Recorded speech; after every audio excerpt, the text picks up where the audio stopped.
möchte heute darüber sprechen, warum es bei der Eisenbahn eigentlich so wenig Unfälle gibt. Und beginnen tue ich bei dem Vorteil der Eisenbahn.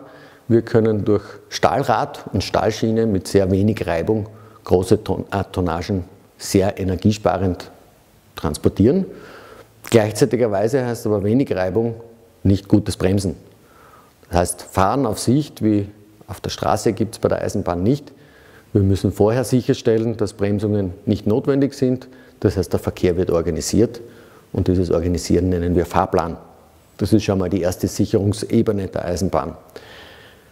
Zweitens teilen wir die Strecken in kurze Abschnitte ein. Wir nennen das Blöcke und in einem Block kann immer nur ein Zug sein.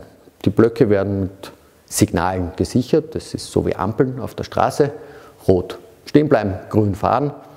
Grün heißt bei der Eisenbahn aber nicht nur, man darf fahren, sondern der Fahrweg ist frei und sicher. Und der Triebfahrzeugführer fährt nach diesen Signalen und orientiert sich daran. Das ist die zweite Sicherungsebene. Bei der Eisenbahn muss aber alles fail to safe sein. Das heißt, wenn irgendwas nicht funktioniert, muss es trotzdem sicher sein. Wenn ein Signal auf Rot steht und die Triebfahrzeugführerin ist unaufmerksam, dann muss es trotzdem sicher sein. In dem Fall beginnt der Fahrweg mit dem Fahrzeug zu kommunizieren. Über Geißmagnete funktioniert das und meldet dem Fahrzeug, du musst gebremst werden. Das Fahrzeug gibt diese Information weiter an den Triebfahrzeugführer, an die Triebfahrzeugführerin.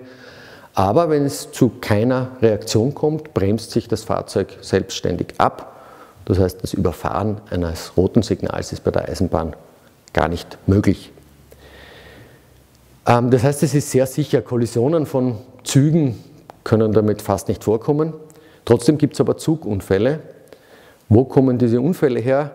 Vergleicht man es mit den Unfällen auf der Straße. Dort haben wir 30.000 bis 40.000 Unfälle pro Jahr, 40.000 bis 50.000 Verletzte und 400 bis 500 Tote. Im Jahr 2020 gab es bei der Eisenbahn 33 Unfälle, das heißt 3 Zehnerpotenzen weniger. 17 Tote und von den Toten waren keine Passagiere, sondern 15 Tote an Eisenbahnkreuzungen. Bei Bahnübergängen treffen sich nicht nur zwei unterschiedliche Verkehrssysteme, sondern vor allem zwei gänzlich unterschiedliche Sicherheitsphilosophien. Bei der Schiene ist es so, wenn der Schranken zu ist, wenn das Licht auf Rot steht, dann ist der Block frei und der Zug kann fahren. Auf der Straße liegt die Verantwortung der Einhaltung dieser Fahrbefehle bei der Lenkerin, beim Lenker. Das heißt, wenn das ignoriert wird oder vielleicht sogar fahrlässig übergangen wird, dann gibt es keine weitere Sicherungsebene, keine Rückfallebene und dann kommt es eben zu Unfällen und dort können die Züge dann nicht bremsen. Zusammengefasst, es ist nicht nur umweltfreundlich und energiesparend, so günstig, komfortabel mit der Eisenbahn zu fahren, sondern insbesondere ist es sehr sicher.